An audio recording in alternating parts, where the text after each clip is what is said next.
Morning বন্ধুরা, আমার চিলেকোঠাতে আপনাদের সবাইকে স্বাগত। আর এখন বেলা 10টা, সাড়ে 10টা প্রায় বাজে।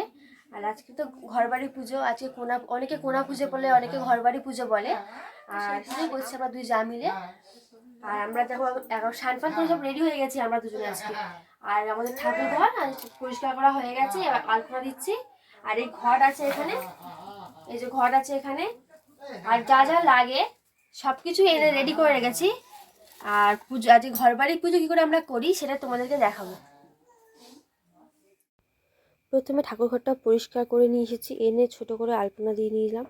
আলপনা দেওয়ার পরে কোনাগুলো ধুয়ে না আনলাম। তারপরে এই কচু শাক, কলমি শাকের ডোক সব কিছু ধুয়ে এনেছিলাম। তারপর একটা কাঠের ওপরে কাদা দিয়ে কোনাগুলো বসালাম। কোনাগুলো বসানোর পরেই যে সব শাক মানে পাতা লাগে আর কি, কচু শাক, ধানের শীষ, কলমি শাকের ফুল, সর্ষে ফুল, মূলো ফুল সব দুজনে মিলে হাতাহাতি করে সাজিয়ে নিয়েছি। নিয়ে তক্তাটা সমেত, ওই কাঠটা সমেত আলপনার উপর বসিয়ে দিয়েছি। দিয়ে ফুল টুল দিয়ে খুব আমার নিজেদের মতো করে সাজিয়ে নিয়েছি আর কি।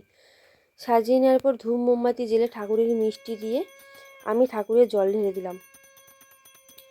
মানে ঠাকুরের মানে কি, ঘটে ঘটে জল দিলাম। এইটা বাস্তু পুজো, অনেকে ঋতু পুজোও বলে, কোনা পুজো বলে, ঘরবাড়ি পুজো বলে, যে যার মতো বলে আর কি। আমরা তো ঘরবাড়ি পুজো বেশি বলি, এটা আমাদের প্রচলিত কথা এখানে। তারপর আমি আমার পুজো সেরে নেওয়ার পর এই আলপনাটা কিন্তু আমার দিদিভাই দিয়েছে। দিদিভাই চলে এলো জল দিতে। আর আমাদের 4টে কোনা বসিয়েছিলাম, একটা দিদিভাইয়ের নামে, একটা আমার নামে, একটা আমার শাশুড়ি মায়ের নামে, আর একটা ঘরবাড়ির নাম মানে বাস্তু নামে। 4টে কোনা বসিয়েছিলাম। তারপর দিদিভাই পুজো দেওয়ার পর দিদিভাই নমো করে উঠে এলো। তো বন্ধুরা, আজকে আমাদের বাড়িতে খিচুড়ি হচ্ছে, ওখানেও রান্না হচ্ছে, মা রান্না করছে, ভাত করছে, বা ডাল, বাঁধাকপি চচ্চড়ি মা ওখানে করছে। আর এখানে আমি করছি খিচুড়ি, আর মানে খিচুড়ি করছি, আর কিছু করছি না। আর ওখানে চচ্চড়ি হচ্ছে, সব খাওয়া হয়ে যাবে আর কি একসাথে সবাই মিলে। আর যেহেতু এটা নিরামিষ, তো মানে আমি আর দিদিভাই খাবো, ওই জন্য এটা এখানে আলাদা করে মানে পরিষ্কার পরিচ্ছন্ন করে করা হচ্ছে।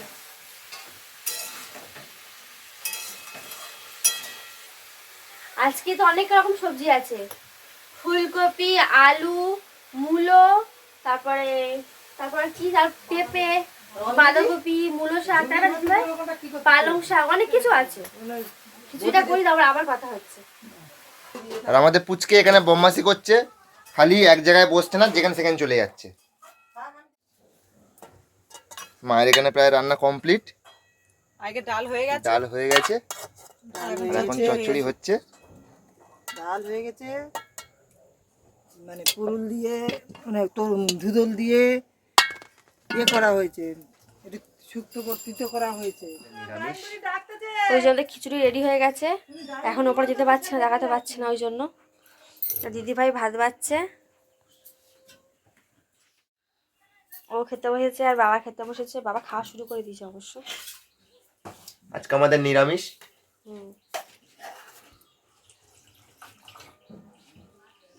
আর যারা উপোস করে তাদের জন্য খিচুড়ি।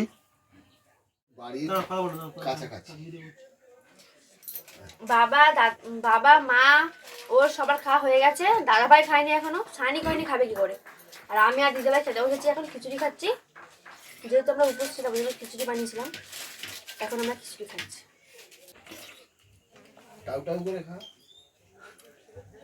তো বন্ধুরা, আমার খাওয়া দাওয়া কমপ্লিট। আর আমাদের কিয়ান বাবু তো ঘুম থেকে উঠে সবাই খেলা করছে। আর এখানে এরা সব খেলা করছে কক ব্যাট। এবার যাই গিয়ে শুয়ে নি। আর মারাও এখানে বসে বসে আরে কেক, বাবা ঘুমাচ্ছে, মা বসে আছে। আর দিদিভাই কি বলে দেখিয়ে আসবে যাই না, ও শুয়ে আছে। এবার আমিও একটু ঘুমাবো বন্ধুরা। তারপর বন্ধুরা, চা খাওয়া হয়ে যাওয়ার পরেই ও কিছুক্ষণ পর নিয়ে একটু ভিডিওটা এডিট করছে, আর এই ছোলা খাচ্ছে। খেয়ে নাও, খেয়ে নাও। আর ওই ঘরে ভাই বাবু খুব খেলা করছে, দেখ। আচ্ছা না, লজেসটা খেলো নাকি? এটা নিয়ে যা। ডেকেছে একটুখানি, খিচুড়ি করেছে, একটু খেয়ে যা। মাকে বলেছিলাম যে মা তোমার জন্য একটু পাঠাবো, মা বলে যে না আমি খিচুড়ি খাবো না, আমার গ্যাস হয়ে যাবে, ওই জন্য ভাইকে একটু একটু খেয়ে যা, আমি খিচুড়ি করছি দেখ কেমন হয়েছে। তো এসেছে, কেমন হয়েছে ভাই খিচুড়ি? এত সুন্দর ক্রেডিট দেবে ভাবতে পারিনি।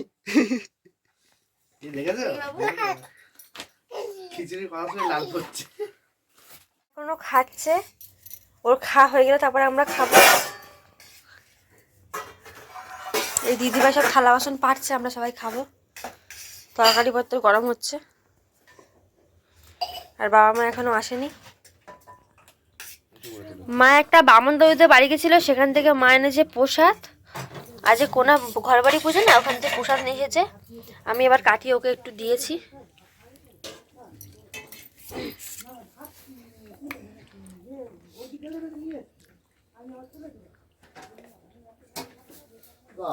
বেশি ফল দিও না। ওর ওর ওর হচ্ছে শরীর খারাপ, জ্বর এসছে, আর ক্যামেরা দেখেই ও পোজ দেওয়া শুরু করে দিয়েছে।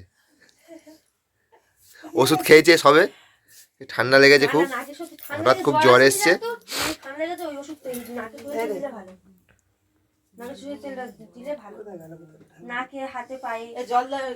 আর এদিকে বাবা শুয়ে পড়েছে, মনে হচ্ছে না এখনো বিছনা হয়নি, রেডি হচ্ছে শোবে বলে। কমপ্লিট হয়ে গেছে বন্ধুরা, আর আমাদের কিয়ান ঘুমিয়ে পড়েছে, বাবা মাও শুয়ে পড়েছে, দাদাভাই দিদিভাইও শুয়ে পড়েছে। আর হঠাৎ করে দাদাভাই একটু জ্বর এসে গেছে, মানে প্রত্যেক দিন সকালবেলা করে স্নান করে, তো আর আজকে স্নানটা অনেক বিকেলবেলা করেছে, মানে প্রায় 3টের সময় করেছে। মানে আর ওয়েদার যেহেতু ঠান্ডাকাল, আর মানে ওনার ঠান্ডা লেগেছে, বুঝতে পারিনি। যাই হোক, ওনার শরীরটা একটু খুব একটা ভালো না। আর আমরা সবাই শুয়ে পড়েছি, আর আজকের ভিডিওটা এতটুকুই। গুড নাইট বন্ধুরা। যদি কিছু ভালো লেগে থাকে একটা লাইক করে দিও, আর কমেন্ট করে বলো যে আমাদের কি ভুল হচ্ছে, তাহলে সেটা আমরা সংশোধন করে নেব। আর সাবস্ক্রাইব করতে ভুলো না বন্ধুরা। আর আমাদের একটা ফেসবুক পেজ আছে যার নাম হচ্ছে অফিসিয়াল চিলেকোঠা, প্লিজ সেটা ফলো করে দিও। সো টাটা বন্ধুরা।